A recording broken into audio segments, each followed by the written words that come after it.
Imagine being at the forefront of ocean exploration and robotics, only to decide to leave your home country for a new frontier. That's exactly what Malaysia's leading deep-sea robotics expert, Professor Mohd Rizal Arshad, chose to do by moving to China. An intriguing decision that reveals much about the shifting landscape of marine technology and innovation. But here's where it gets controversial. What drives a top scientist to abandon years of work in Malaysia to join a fast-paced, ambitious ecosystem in China?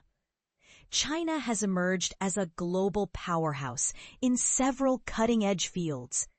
It leads the world in expanding wind turbine capacity, hosts the busiest container ports on the planet, and is rapidly advancing the frontiers of deep-sea science with ambitious underwater research and exploration initiatives. Professor Rizal, who moved to China earlier this year, sees immense promise underwater. He believes the ocean holds the key to our future, providing us with drinking water, new food sources, valuable minerals, and renewable energy like wave power. This vision reflects a broad understanding of the ocean as a critical resource that could help solve some of humanity's most pressing challenges, from resource scarcity to climate change. One decisive factor behind Professor Rizal's move is China's well-developed innovation ecosystem. Unlike many places where research may remain theoretical for years, China offers rapid commercialization pathways. The close collaboration between academia and industry means that ideas can quickly be transformed into practical applications.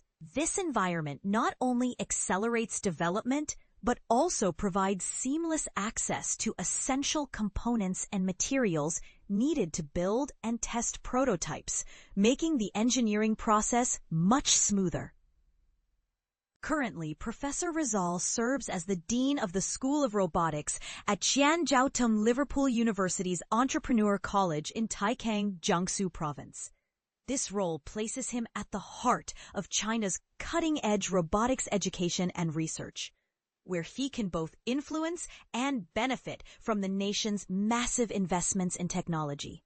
His journey began in the UK, where he completed his higher education in engineering and robotics before returning to Malaysia.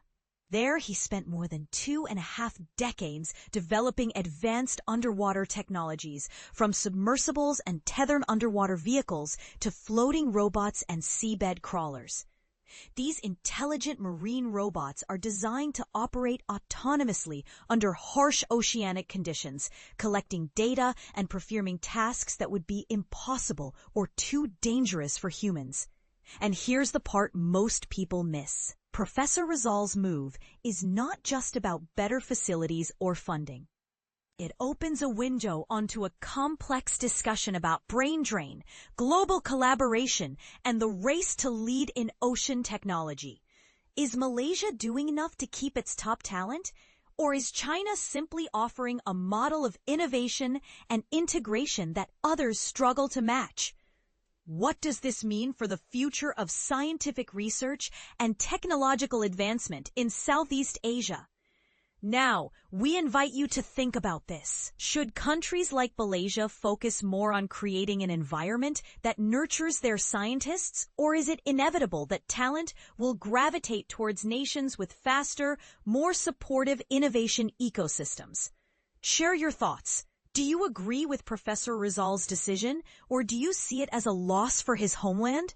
The debate is open.